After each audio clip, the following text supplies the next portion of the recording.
हमने कल एक नई लिस्टिंग होते हुए देखी, उस पे आपसे चर्चा करना चाहेंगे। हालांकि जो लिस्टिंग थी वो बहुत ज़्यादा अच्छी तो नहीं रही, पर उसके बाद एकाएक लिस्टिंग के बाद एक अच्छा रनअप हुआ और आज हमने देखा कि आकाश बंसाली जी भी आधार हाउसिंग के आईपीओ में उन्होंने शेयर्स खरीदे। आपकी क्या एनालिसिस है कि क्या अभी भी मौका है यहाँ पे एक फ्रेश एंट्री का, और लॉन्ग टर्म में क्या कुछ उम्मीदें रखें? देखिए एचएफसीज जिसे हम हाउसिंग फाइनेंस कंपनीज कहते हैं, एक समय था जब ये the most go to sector होते थे।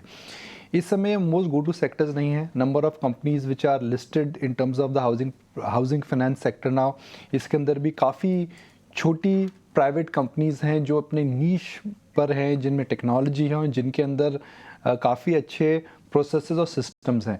मगर एचएफसीज को लेकर के कंपटीशन काफ़ी इंटेंसिफाई हो चुका है। एचएफसीज को लेकर के मार्केट को ये लगता है कि जो सेक्टर है इसके अंदर because of competition rate of return जो रहेगा हमेशा कम रहेगा। मगर मेरा ये मानना है कि एचएफसीज एक स्टेबल बिजनेस है। मेरा ये मानना है कि इंडिया के अंदर हाउसिंग पेनिट्रेशन, भले ही वो अर्बन हाउसिंग हो, भले ही वो रूरल हाउसिंग हो, काफ़ी कम है। इंडिया ग्रो करेगा, हाउसिंग डिमांड ग्रो करेगी, और बॉटम ऑफ द पिरामिड में अगर आप बेट करते हैं, जिससे हम लो कॉस्ट हाउसिंग बोलते हैं, तो मुझे लगता है कि इसके अंदर जो लॉन्ग टर्म ट्रेंड है वो बहुत मजबूत रहेगा। हम कल की लिस्टिंग की बात करते हैं, आधार हाउसिंग फाइनेंस की।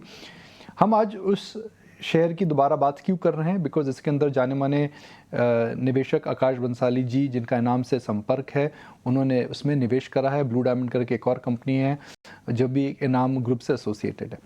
इसके अलावा जब एक कोई बड़ा मार्केट इन्वेस्टर किसी शेयर में आता है तो जाहिर सी बात है मार्केट हमेशा उस बात को नोटिस करता है।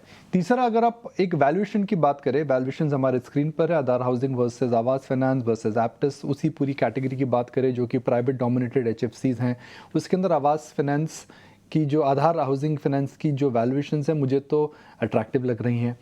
इसके अंदर ब्लैकस्टोन का 98% होल्डिंग थी, अब ब्लैकस्टोन ने आईपीओ में बेचा है, तो जिसकी वजह से सप्लाई आई है, और सप्लाई की वजह से हमने देखा है कि स्टॉक के अंदर जो प्राइस डिस्कवरी है वो इतनी अच्छी नहीं हुई है। मगर सेक्टर ग्रो करेगा, कंपनी के अंदर बड़े इन्वेस्टर्स हैं, कंपनी के रिटर्न रेशियोज अच्छे हैं, तो आने वाला कल जो रहेगा आज से हाउसिंग फाइनेंस के लिए और आधार हाउसिंग के लिए मुझे लगता है अच्छा रहेगा। आपको उस व्यू से इसमें निवेश करना है जहाँ कि आप कुछ महीनों की नहीं, कुछ दिनों की नहीं, कुछ सालों की बात अगर आप सोच सकते हैं तो आपको शेयर में निवेश करना चाहिए।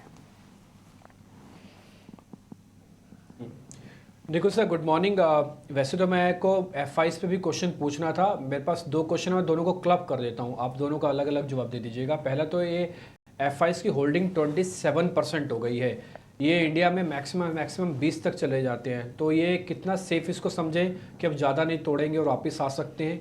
प्रोबेबिलिटी कितनी हाई है कि चाइना को इग्नोर करके इंडिया में ही रहेंगे वो? दूसरा सर, ये मैनकाइंड फार्मा के नंबर्स भी आए हैं और खबर भी है मार्केट के अंदर कि वो भारत सीरम में एक्विजिशंस कर सकते हैं, तो जरा दोनों पे आपका टेक चाहिए। देखिए, खबर का पुष्टिकरण हमारे पास कुछ है नहीं, मगर जी हाँ, ये बात ज़रूर है कि वह एक इनेबलिंग